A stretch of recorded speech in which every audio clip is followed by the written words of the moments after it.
3, 2, 1. Hi guys, welcome to Failure Fridays, a new podcast that I'm starting to do that is largely based on my childhood and what my father used to do with us when we were younger. And that's where we talk about how failure shaped our day, our week, our month, and how we were resilient and failed forward due to that failure that got us closer to the goal at hand. So I'm going to morph that into a podcast that I share on my social media where we talk to different professionals across different industries. And we're going to start with my clients and really good friends to share how their experiences with failure propelled them forward in both their careers and their personal lives. And today we have not just a good friend, but my best friend, Rocco Roefaro. And Rocco has seen me in many different phases of my life. And I have also witnessed him go through many different phases of his life. And I'm so proud to have him here because Rocco, my dear friend, has had his share of failure. And I'm sure he's going to talk about just a little bit of that here.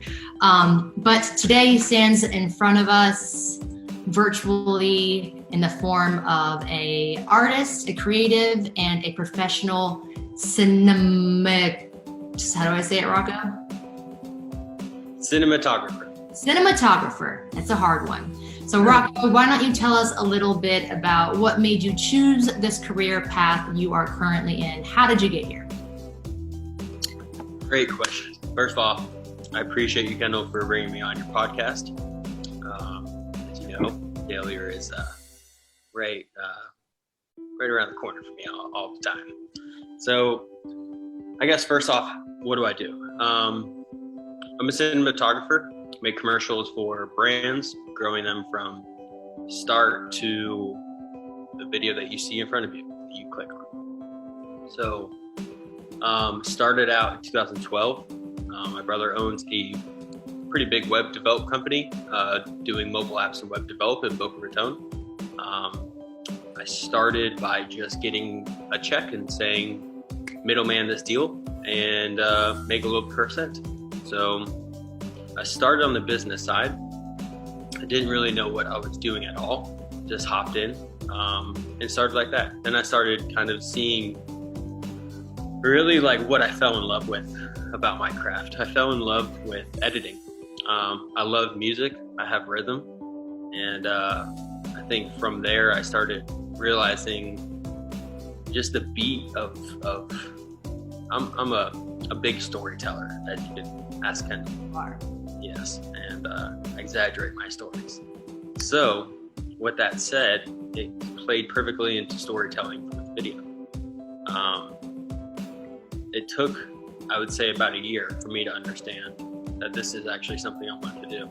In the beginning, I had no clue that this was it. I actually played football for 16 years of my life, and that's kind of all I knew. When I left football, I was, like I said, about 1 year in film, and that's when I started falling in love with editing. And once I started editing, I realized I have an eye for it. I'm pretty good with it, and I loved it. So I packed my stuff up, took it serious, and moved to Orlando, went to video school, graduated film school, and went back to Boca Raton and started the craziness, as you know.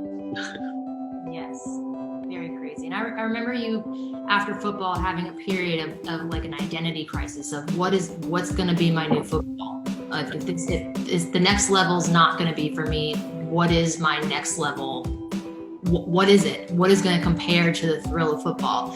So I remember that identity crisis lasting quite a long time without sharing too much information. But then I also remember you, again, this was a long time before you turned it into something profitable, but I remember when you found film and how it was just this light bulb moment that like caught fire and this depression that had come over you just vanished. I remember that very vividly. It was, almost 10 years since that happened?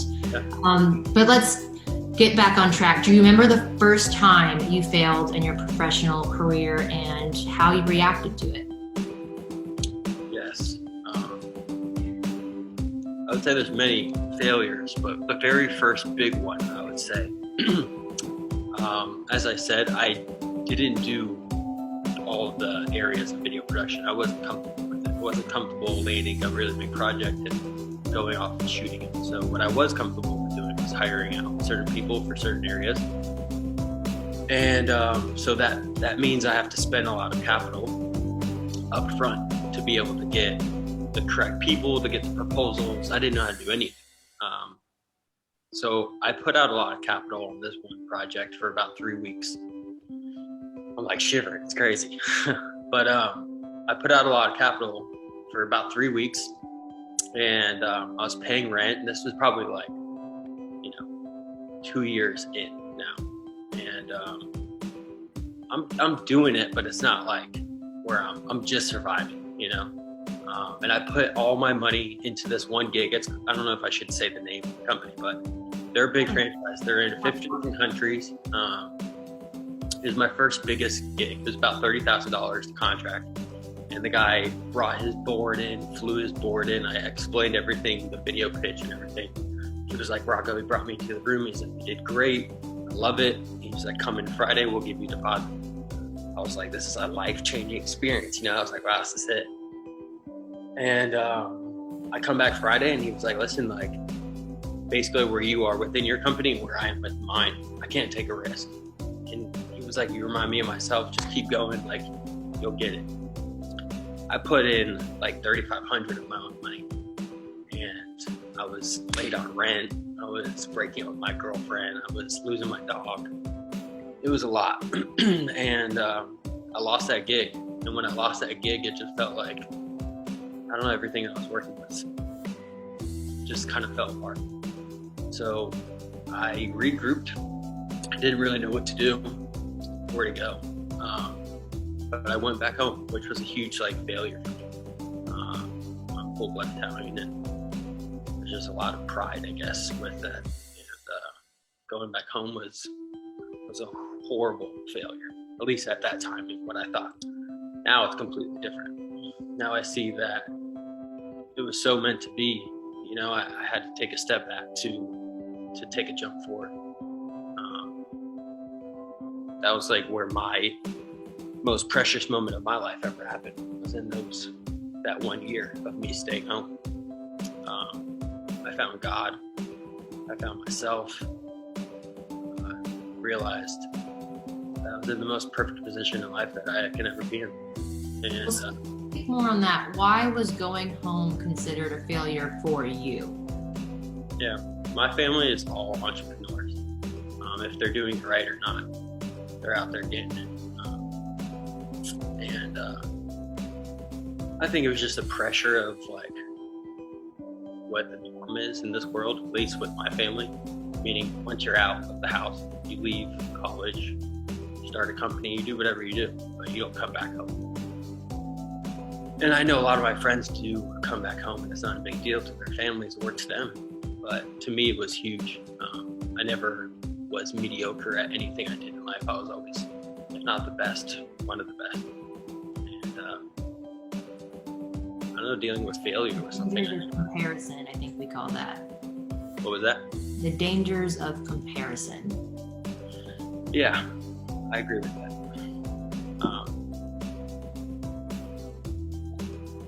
So yeah, where were we? What advice would you give someone who is in a similar stage that we're referencing here? Someone who's either just starting out or just experienced their first major failure. Maybe they have to come back home.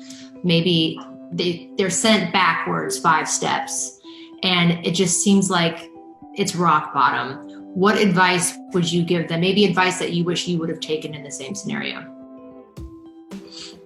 Couple things. One, if you're going into that scenario, meaning if you're as an independent artist and you're trying to pursue that, do not do that with low capital. You have to be able to have at least your base set before you move forward. Meaning, you have to have some sort of income, because you're going to be you have to spend money to make money.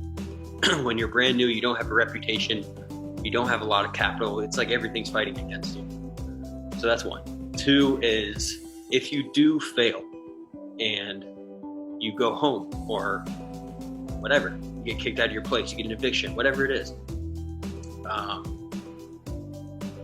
I think the biggest thing for me is in that moment, I can't see clear. I can't see that it's happening for a reason. I can't see why or any of that. Even if I try to, even if I pull out, put on a wide lens, and I'm like thinking different, it doesn't matter. You can't see it right then and there. So I think that one is just understand that as time goes by and you start calculating it, meaning like trying to make it make sense, you'll understand these little things that were the keys, you know, that you were supposed to learn. And then two is like, this is for me, you know, I can't speak about anyone else. No, yeah, why we're here. Yeah, so mine was, I didn't love myself, you know, and I did love myself, meaning like when I played football, but there was no purpose in my life, you know, there was no meaning. So I had to put that, I was putting it into other things when I had to put it into myself. I had to learn me. So when I took a step back, it made me do that. It made me see, it looked for myself, my soul, what made me happy, you know, a lot of things. I lost a lot of things. Maybe some investment in your mental health and some self-love. Spiritual. Just when addressed with any failure, and maybe this doesn't necessarily apply just to creative professions, but investing in mental health in preparation for failure is maybe a great tool. Like, tell me if I'm hearing this correctly, is a great tool to have in your arsenal before it happens. Right. That you're more equipped to deal with, you know, these rock bottom situations that we're talking about. Yeah, and my way that I learned is failing. It makes the most impact on my life when I fail at something and I feel that whatever that is, and I sit in it for a little and then I grow from that. That's just how I learn personally. That's a great segue into the next question, which is, how do you think failure has shaped you as an individual? It sounds like yours is more spiritually. Yeah, I think failure showed me that the world works in a circle for real. It all comes back. It makes meaning. Like, this isn't just happening for no reason. And when I fail, I don't even use that term. I do, don't get me wrong, but I'm saying, like, I don't believe it as a failure. You know, when I lost that 30 grand deal, I looked at it then as a failure, but now I see it as like the biggest blessing in my life, you know? Wow.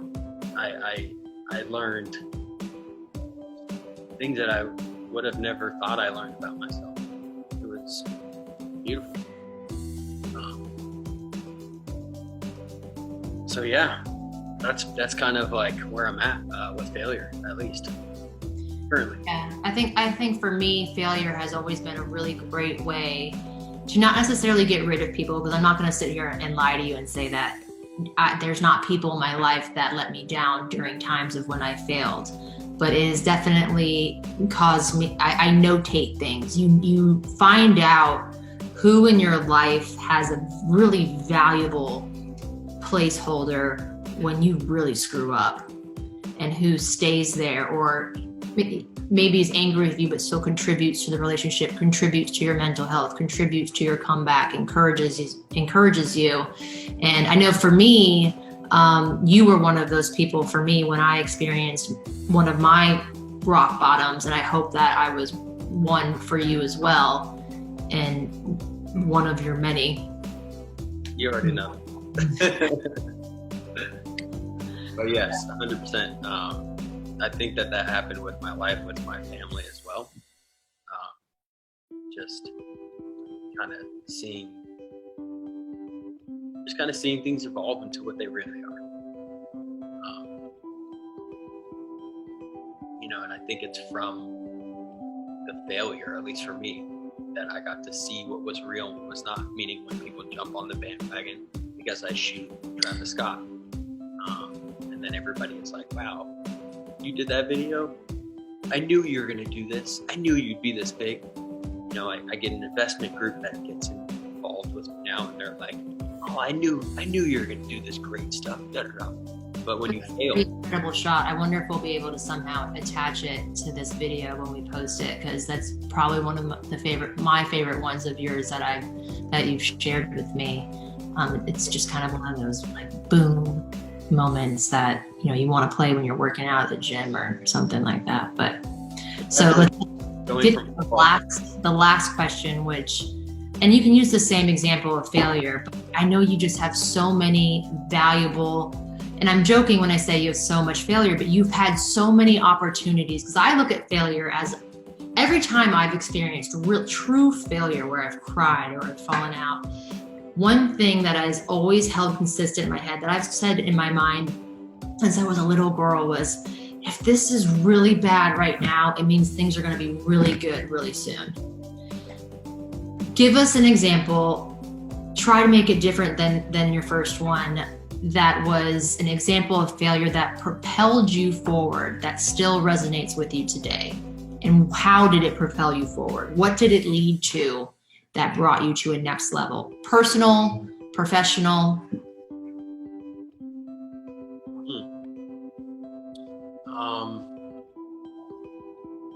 Relationship? Every relationship propels me to have a better, more healthy relationship in the future. That's for damn sure. Amen. But I would say my personal biggest thing that propelled me was back to that 30 grand. Even that it wasn't that, it was just that's what got me there.